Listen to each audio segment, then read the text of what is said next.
નમસ્કાર, હું છું માર્ગે. આપની સાથે હેડલાઇન્સમાં જોઈએ કેટલાક મહત્વના સમાચાર. ગુજરાતમાં ઉનાળો પૂર્ણ થવાને આરે છે ત્યારે રાજ્ય પર જળ સંકટ તોળાઈ રહ્યું છે. ચોમાસાની ધીમી ગતિને કારણે જો વરસાદ લંબાશે તો સ્થિતિ ગંભીર બનશે. રાજ્યના 207માંથી 147 ડેમ અડધા ખાલી છે, જ્યારે કે સૌરાષ્ટ્રના 10 ડેમ સાવ સુકાઈ ગયા છે. જીવાદોરી સમાન નર્મદા ડેમનું જળસ્તર પણ 2 મહિનામાં 13.16% ઘટીને માત્ર 54.31% પહોંચતા ચિંતા વધી ગઈ છે. વડોદરા અને રાજકોટ સહિત 5 મનપાના પદાધિકારીઓ જાહેર કરાયા છે. સુરેન્દ્રનગર મનપાના મેયર પદે રાકેશભાઈ રાઠોડ અને ભાવનગરમાં ઉષાબેન તલરેજાની પસંદગી થઈ છે, જ્યારે કે નવગઠિત આણંદ કરમસદ મનપાના પ્રથમ મેયર પદે દીપિકાબેન પટેલ સર્વસંમતિથી ચૂંટાયા છે. વડોદરામાં ગીતા મકવાણા અને રાજકોટમાં નેહલ શુક્લાને મેયર પદ સોંપાયું છે. સ્થાનિક સ્વરાજ્યની સંસ્થાઓમાં નવું સુકાન હવે સોંપાયું છે. આઈપીએલ એલિમિનેટર મેચમાં વૈભવ સૂર્યવંશીએ 29 બોલમાં 97 રનની તોફાની ઇનિંગ રમી ઇતિહાસ રચ્યો છે. આ શાનદાર પ્રદર્શન પર પૂર્વ ક્રિકેટર વિરેન્દ્ર સહેવાગે તેની પ્રશંસા કરતા કહ્યું કે મેં આવી બેટિંગ ક્યારેય નથી જોઈ. કોઈ વિચારી પણ ન શકે કે 15 વર્ષનો બાળક ક્રિસ ગેલનો રેકોર્ડ તોડશે. જો હું સિલેક્ટર હોત તો આ શાનદાર પ્રદર્શન બદલ વૈભવ સૂર્યવંશીને અત્યારે જ ટીમ ઇન્ડિયામાં સામેલ કરી દેત.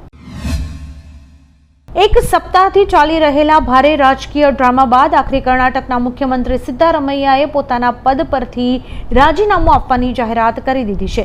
સૂત્રોના જણાવ્યા અનુસાર બ્રેકફાસ્ટ મીટિંગ દરમિયાન તેમણે આ મોટો નિર્ણય લીધો હતો. આ બેઠક દરમિયાન મુખ્યમંત્રી પદના આગામી પ્રબળ દાવેદાર ડીકે શિવકુમારે સિદ્ધારમૈયા પ્રત્યે સન્માન વ્યક્ત કરતા તેમના ચરણ સ્પર્શ પણ કર્યા હતા. પાકિસ્તાનની મધ્યસ્થતાથી થયેલું ઈરાન અમેરિકા વચ્ચેનું સીઝ ફાયર હવે તૂટવાને આરે છે, કારણ કે અમેરિકાએ ઈરાન પર ફરી એકવાર એર સ્ટ્રાઇક કરી છે. બુધવારે રાત્રે 1:30 વાગે વ્યૂહાત્મક બંદર અબ્બાસ શહેરમાં 3 પ્રચંડ ધમાકા સંભળાયા હતા, જેથી ઈરાની એર ડિફેન્સ એક્ટિવ થયું હતું. અમેરિકાએ આત્મરક્ષામાં કાર્યવાહી કરી ઘાતક ડ્રોન તોડી પાડ્યા હતા. 48 કલાકમાં અમેરિકાનો બીજો હુમલો છે, જેનાથી બંને દેશો વચ્ચે તણાવ ચરમસીમાએ પહોંચ્યો છે. અમેરિકી રાષ્ટ્રપતિ ડોનાલ્ડ ટ્રમ્પે જણાવ્યું છે કે ઈરાન સમજૂતી કરવા માંગે છે, પરંતુ અમેરિકા હજુ પ્રસ્તાવિત ડીલથી સંતુષ્ટ નથી. જો યોગ્ય સમજૂતી નહીં થાય તો કામ પૂરું કરવું પડશે. બીજી તરફ ઈરાને દાવો કર્યો છે કે અમેરિકા સેના હટાવવા અને હોર્મુઝ સ્ટ્રેટમાં વ્યાવસાયિક જહાજોની અવરજવર 30 દિવસમાં સામાન્ય કરવાનો પ્રારંભિક ડ્રાફ્ટ તો તૈયાર છે, પરંતુ અમેરિકાએ આ ઈરાની સમજૂતીના ડ્રાફ્ટને સંપૂર્ણ નકલી ગણાવ્યો છે. રક્ષા મંત્રી રાજનાથ સિંહની અધ્યક્ષતામાં 10 મંત્રીઓની એક હાઈ લેવલની બેઠક યોજાઈ હતી. સરકારે દેશમાં પેટ્રોલ, ડીઝલ અને એલપીજી સિલિન્ડરનો પુરવઠો સામાન્ય હોવાની મોટી જાહેરાત કરી છે. પેટ્રોલિયમ મંત્રીએ જણાવ્યું કે પૂરતો સ્ટોક ઉપલબ્ધ ન હોવાથી ગભરાટમાં ખરીદી ન કરવી. ખરીફ 2026 માટે 51% ખાતર સ્ટોક પણ તૈયાર છે. સરકારે અફવાઓથી બચવા અપીલ કરી કાળા બજાર સામે કડક કાર્યવાહીના આદેશ આપ્યા છે. આવકવેરા વિભાગે એસેસમેન્ટ યર 2026-2027 માટે આઈટીઆર ફોર્મ 2ની એક્સેલ યુટિલિટી લાઈવ કરી દીધી છે. પગાર સિવાય અન્ય કમાણી ધરાવતા કરદાતાઓ 31 જુલાઈ 2026 સુધી રિટર્ન ફાઇલ કરી શકશે. પ્રથમવાર રિટર્ન ભરનારે પોર્ટલ પર રજીસ્ટ્રેશન કરવું પડશે. નિષ્ણાતોના મતે એઆઈએસ અને ફોર્મ 26AS અપડેટ થવામાં લાગતો સમય હોવાથી ડેટા મિસમેચ અને રિફંડ અટકવાની સમસ્યાથી બચવા 15 જૂન પછી જ ફાઇલિંગ કરવું હિતાવહ છે. અમેરિકી રાષ્ટ્રપતિ ડોનાલ્ડ ટ્રમ્પ પોતાના 80મા જન્મદિવસે વ્હાઇટ હાઉસના ગાર્ડનમાં એક વિશાળ યુએફસી ઇવેન્ટ યોજશે. આ ખાસ કેજ ફાઇટ અરેના માટે અંદાજે 575 કરોડ રૂપિયાનો ખર્ચ કરાશે. લોનમાં 4500 લોકો અને બહાર 1 લાખ લોકો મેચ જોઈ શકશે. ઇતિહાસમાં પ્રથમવાર રાષ્ટ્રપતિ ભવનમાં ફાઇટિંગ રિંગ તૈયાર કરાઈ રહી છે. સોશિયલ મીડિયામાં લોકો કહી રહ્યા છે કે દુનિયાને ભડકે બાળીને ટ્રમ્પ જલસા કરશે. અમદાવાદમાં ઓશિયા મોલના માલિક ધીરેન્દ્ર ચોપરા અને તેમની પત્ની કવિતા ચોપરા વેપારીઓ સાથે કરોડોની છેતરપિંડી આચરી ફરાર થઈ ગયા છે. મોલમાં માલ સપ્લાય કરતા 267 વેપારીઓનું આશરે 250 કરોડ રૂપિયાથી વધુનું પેમેન્ટ છેલ્લા 8 મહિનાથી અટકાવી રખાયું હતું. માલિકોએ આપેલા એડવાન્સ ચેક પણ બેંકમાં બાઉન્સ થતા આ ભાંડો ફૂટ્યો હતો. તમામ વેપારીઓએ ન્યાય માટે પોલીસમાં અરજી કરી છે. મુંબઈથી આશરે 180 કિલોમીટર દૂર પોલાદપુર મહાબલેશ્વર રોડ પર અંબેનાલી ઘાટ વિસ્તારમાં એક ભયાનક માર્ગ અકસ્માત સર્જાયો છે. ડ્રાઈવરે નિયંત્રણ ગુમાવતા કાર 1000 ફૂટ ઊંડી ખાઈમાં ખાબકી હતી. આ દુર્ઘટનામાં 25 વર્ષીય જાણીતા મરાઠી એક્ટર મહેશ પવાર અને તેમની સાથે ટ્રીપ પર ગયેલા અન્ય 7 મિત્રો સહિત તમામ લોકોના કમકમાટી ભર્યા મોત નીપજ્યા છે. પોલીસે ભારે જહેમત બાદ તમામ મૃતદેહો બહાર કાઢ્યા છે. કોંગ્રેસ નેતા રાહુલ ગાંધીએ CBSE ધોરણ 12ના પરિણામોના ડિજિટલ મૂલ્યાંકનમાં મોટી ગેરરીતિનો આરોપ લગાવ્યો છે. તેમણે કોએમ્પ્ટ કંપનીને કોન્ટ્રાક્ટ આપવા સામે સવાલ ઉઠાવતા પૂછ્યું કે આ વિવાદાસ્પદ કંપની અને મોદી સરકાર વચ્ચે શું સંબંધ છે.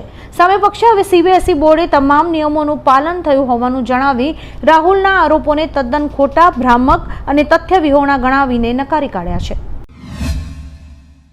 IPLની એલિમિનેટર મેચમાં રાજસ્થાન રોયલ્સે સનરાઇઝર્સ હૈદરાબાદને 47 રનથી હરાવ્યું છે. આ કારમી હાર બાદ હૈદરાબાદ ટીમની માલકીન કાવ્યા મારન સ્ટેડિયમમાં અત્યંત ભાવુક થઈને રડી પડી હતી. આ ગમગીન ક્ષણનો વિડીયો સોશિયલ મીડિયા પર જોરદાર વાયરલ થઈ રહ્યો છે.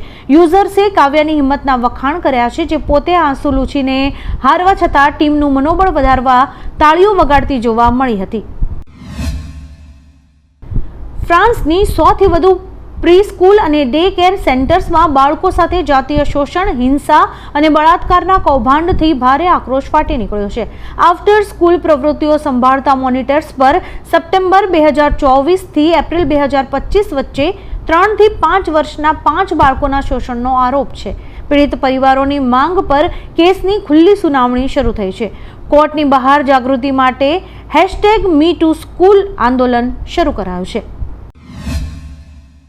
અમેરિકા અને ઈરાન વચ્ચેની શાંતિ વાર્તા સતત નિષ્ફળ જતી દેખાઈ રહી છે. બંને દેશો વચ્ચે ફરી ભયાનક યુદ્ધ શરૂ થયું છે. હોર્મુઝ પર ઈરાની ડ્રોન પર અમેરિકાના હુમલા બાદ ઈરાને વળતો પ્રહાર કર્યો છે. ઈરાનની IRGCએ અમેરિકી એરબેઝને નિશાન બનાવીને જોરદાર હુમલો કર્યો છે. જોકે કયા બેઝ પર હુમલો થયો છે તે ગુપ્ત રખાયું છે. ઈરાને અમેરિકાને વધુ ઘાતક અને ભયાનક જવાબી કાર્યવાહીની ખુલ્લી ચેતવણી આપી છે. ગુજરાતમાં અસહ્ય ગરમી અને હીટવેવના પ્રકોપ વચ્ચે શાળાઓમાં ઉનાળુ વેકેશન લંબાવવાની માંગણી ઉઠી છે. એકેડેમિક કેલેન્ડર મુજબ 8મી જૂનથી નવું શૈક્ષણિક સત્ર શરૂ થઈ રહ્યું છે, પરંતુ શાળા સંચાલક મહામંડળે સરકારની રજૂઆત કરીને વેકેશન વધુ 10 દિવસ લંબાવી 18 જૂનથી સ્કૂલ્સ શરૂ કરવા અપીલ કરી છે. વધતા તાપમાન અને ઈંધણની અછત વચ્ચે સંચાલકોએ ઓનલાઈન શિક્ષણના વિકલ્પ ઉપર પણ સહમતિ દર્શાવી છે. ગુજરાત સરકાર દ્વારા સચિવાલયના વહીવટીતંત્રને માટે મોટો ફેરબદલ કરાયો છે. સામાન્ય વહીવટ વિભાગના આદેશ અનુસાર વિવિધ વિભાગોના 36 સેક્શન અધિકારીઓની બદલી કરાઈ છે. આ સાથે જ 81 નાયબ સેક્શન અધિકારીઓને સેક્શન અધિકારી તરીકે બઢતી આપી નવી નિમણૂક કરાઈ છે. 27મી મે 2026ના રોજ લેવાયેલા નિર્ણયથી સરકારી વહીવટ અને વિકાસલક્ષી કાર્યોમાં વધુ ગતિ આવશે. મેટા કંપની ઇન્સ્ટાગ્રામ, ફેસબુક અને વોટ્સએપના પ્લસ વર્ઝન લોન્ચ કરી પેઇડ સબસ્ક્રિપ્શન પ્લાન લાવી રહી છે. ઇન્સ્ટાગ્રામ પ્લસ અને ફેસબુક પ્લસ માટે $3.99 તથા વોટ્સએપ પ્લસ માટે $2.99 પ્રતિમાસ ચૂકવવા પડશે. આ પ્લાન્સમાં સિક્રેટ સ્ટોરી વ્યૂ અને કસ્ટમ થીમ્સ જેવા એડવાન્સ ફીચર્સ મળશે. હેવી AI યુઝર્સ અને બિઝનેસ ક્રિએટર્સ માટે કંપનીએ $7.99 થી $49.99 સુધીના મેટા વન પ્લાન્સ પણ જાહેર કર્યા છે. એક વર્ષો જૂના રહસ્યમય મંદિરની તો સાબરમતી નદીના કિનારે એલિસ બ્રિજ નીચે આવેલું ભોલેશ્વર મહાદેવનું મંદિર આશરે 700 થી 800 વર્ષ જૂનું છે. અહીં એક જ સ્થળે 15 થી વધુ સ્વયંભૂ શિવલિંગો આવેલા છે, જેમાં ઈચ્છાપૂર્તિ, ભોલેશ્વર અને પાતાલેશ્વર મહાદેવ વિશેષ પ્રસિદ્ધ છે. કહેવાય છે કે ભોલેશ્વરનું શિવલિંગ ફરે છે અને પાતાલેશ્વરનું શિવલિંગ પાણીની ટાંકીમાં છે. શિવરાત્રી અને શ્રાવણ માસમાં અહીં ભક્તોની ભારે ભીડ જોવા મળે છે. કેટલાક રસપ્રદ સમાચારો નિહાળવા માટે મારી YouTube ચેનલને લાઇક, શેર અને સબસ્ક્રાઇબ કરો અને જોતા રહો હેડલાઇન્સ.